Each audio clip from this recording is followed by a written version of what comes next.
بات ہے طوفان نوح علیہ السلام کے ختم ہونے کی، بڑا ہی خطرناک طوفان کہ دنیا تقریباً پانی میں ڈوبی ہوئی تھی اور ایک کشتی تھی جو کئی مہینوں تک ان موجوں کے درمیان تیرتی رہی۔ اب یہ کشتی رک چکی ہے کوہ جودی پر، اور وہاں اس کشتی میں جو سوار تھے جودی پہاڑی پر اترے اور قریبی علاقے میں ایک بستی قائم کر کے اس میں رہنا شروع کر دیا۔ یہ 80 کے قریب افراد تھے، اسی لیے اس بستی کو، یعنی وہ جو علاقہ تھا، اس کو سمانین کہا جانے لگا۔ سمانین عربی میں 80 کو کہتے ہیں۔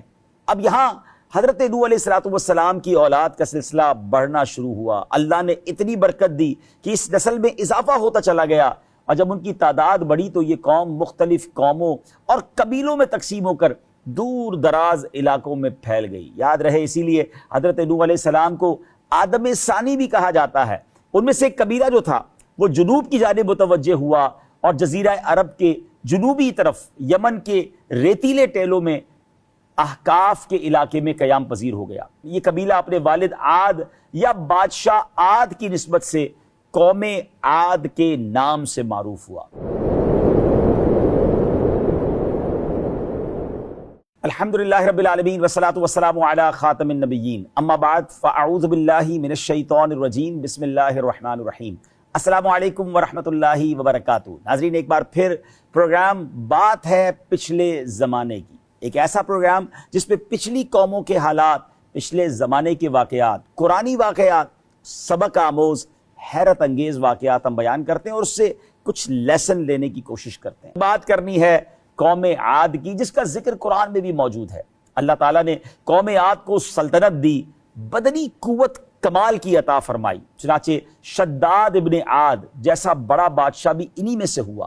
جسمانی اعتبار سے یہ لوگ بہت صحت مند تھے، قوی و توانا تھے، بہت لمبے قد والے تھے، بڑے بھاری ڈیل ڈول والے تھے، یعنی آج کے زمانے میں بات کریں تو باڈی بلڈر بھی تھے، لانگ ہائٹ بھی تھی اور کمال کی جسامت تھی۔ ان کے قد کاٹ کیسے تھے، ان کی ہائٹ کتنی تھی، قرآن مجید کیا فرماتا ہے، آئیے سنتے ہیں۔ ارم ذات العماد التي لم يخلق مثلها في البلاد۔ ارم کے لوگ ستونوں جیسے قد والے کہ ان جیسا شہروں میں پیدا نہ ہوا۔ ناظرین، عاد کے ایک بیٹے شداد نے دنیا میں بادشاہت کی اور روئے زمین کے تمام بادشاہ اس کے فرما بردار ہو گئے۔ وہ سمجھ لے اس زمانے کا سپر پاور بن گیا۔ اس نے جنت کا جب ذکر سنا تو سرکشی کی اور سوچا کہ کیوں نہ میں دنیا میں جنت بنا لوں۔ چنانچہ اس نے اس ارادے سے ایک بہت بڑا شہر بنایا جس کے محل سونے چاندی کی اینٹوں سے تعمیر کیے گئے۔ زبرجد اور یاقوت کے ستون اس کی عمارتوں میں نصب ہوئے اور انہی سے فرش بنائے گئے۔ سنگریزوں کی جگہ آبدار موتی بچھائے گئے۔ ہر محل کے گرد جواہرات پر نہریں جاری کی گئیں، طرح طرح کے درخت سجائے گئے۔ جب یہ شہر مکمل ہوا تو شداد بادشاہ اپنے وزیروں کے ساتھ اس کی طرف روانہ ہوا، اور اب یہ پورا قافلہ اس شہر سے ایک منزل یعنی صرف 18 میل کے فاصلے کی دوری پر تھا کہ آسمان سے ایک ایسی خوفناک آواز آئی کہ یہ سارے کے سارے لوگ ہلاک ہو گئے۔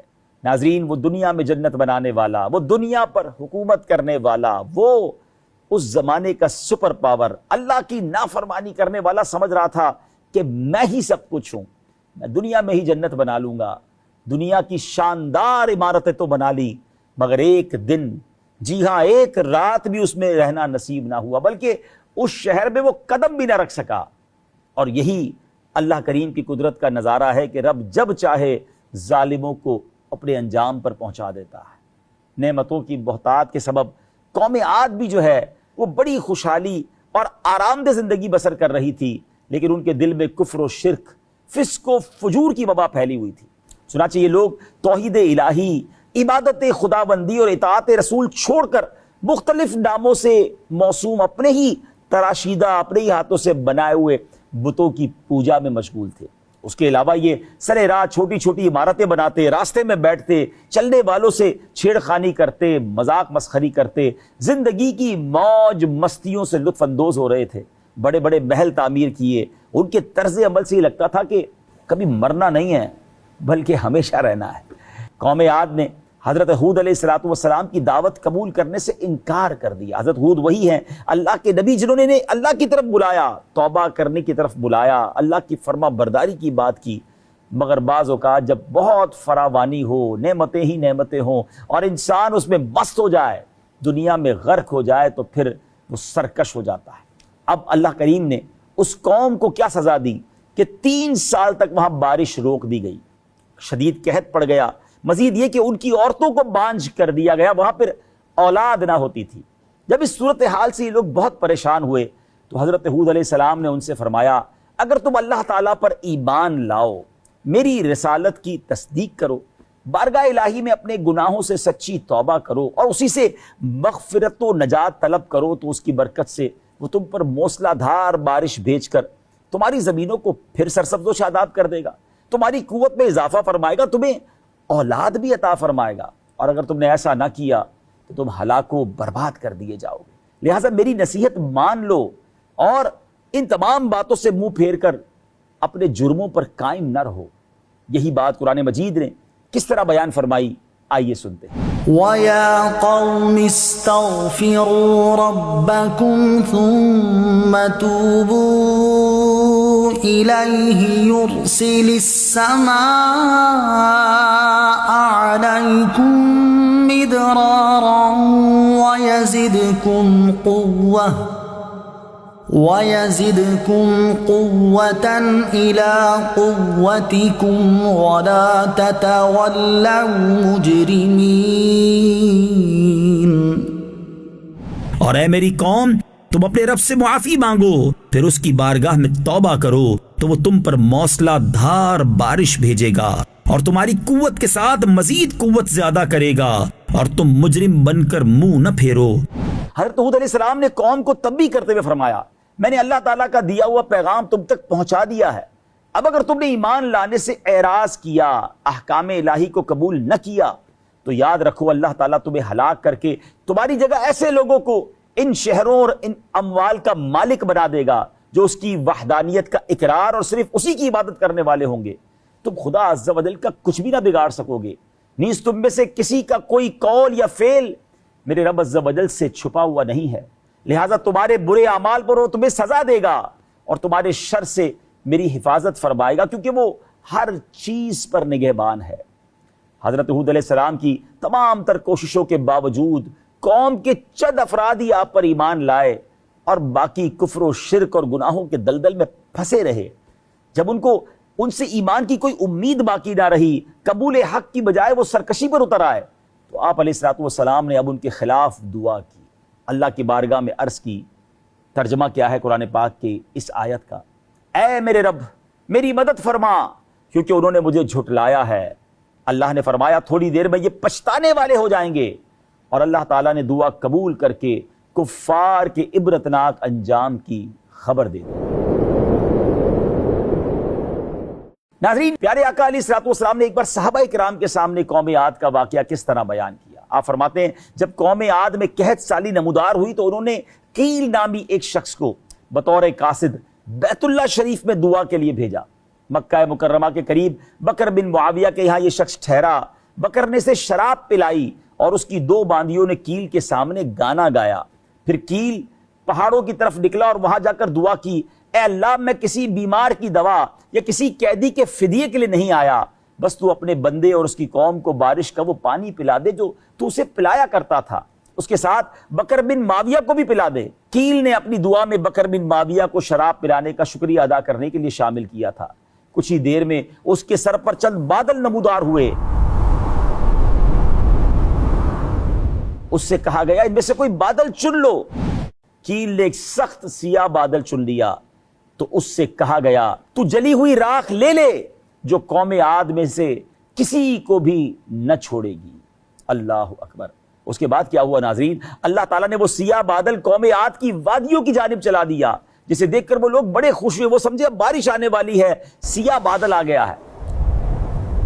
یہ بادل بارش والا نہیں، برسنے والا نہیں، یہ عذاب کا بادل تھا۔ حضرت ہود علیہ السلام نے فرما دیا کہ یہ بارش کا بادل نہیں ہے، تم جس کی جلدی مچا رہے تھے، سنو، یہ دردناک عذاب پر مشتمل ایک آندھی ہے۔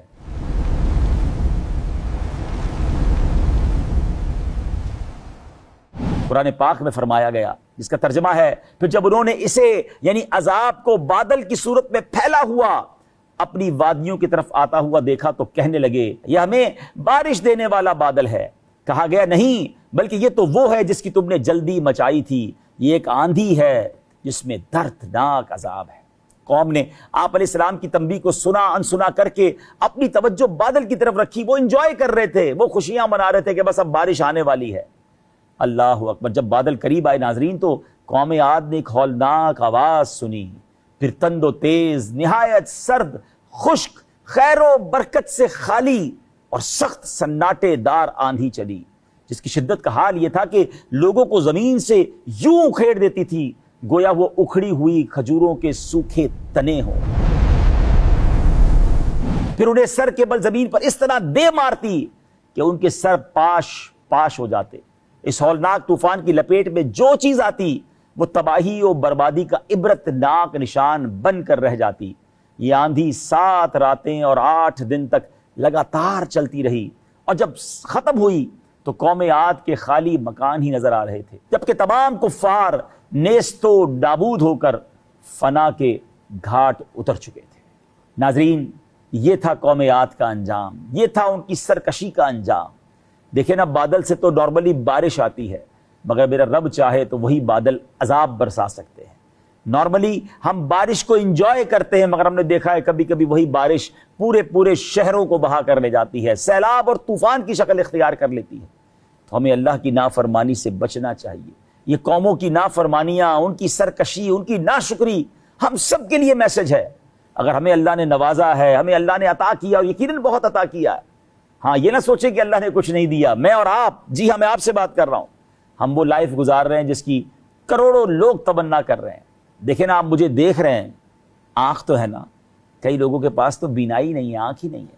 آپ مجھے سن رہے ہیں، کئی وہ ہیں جو سن نہیں سکتے، ہم بول پاتے ہیں، کئی وہ ہیں جو بول نہیں پاتے، اور سب سے بڑھ کر نعمت میرے اور آپ کے پاس ایمان کی نعمت ہے۔ تو ناظرین، اللہ نے بہت کچھ دیا ہے، سرکشی نہیں کرنی، نافرمانی نہیں کرنی، شکر کے ساتھ، فرما برداری کے ساتھ زندگی گزاریں، وہ نعمتیں ملٹی پلائی ہوتی جائیں گی۔ اور اگر سرکشی ہے، اللہ کی بارگاہ میں نافرمانی ہے، اللہ والوں سے معاذ اللہ دشمنی ہے، تو پھر یہ جو نعمتیں ہیں نا، یہی عذاب بن سکتی ہیں۔ دیکھیں نا، بادل سے بارش نہ برسی، بادل سے پھر وہ برسا کہ جس نے تباہ و برباد کر دیا۔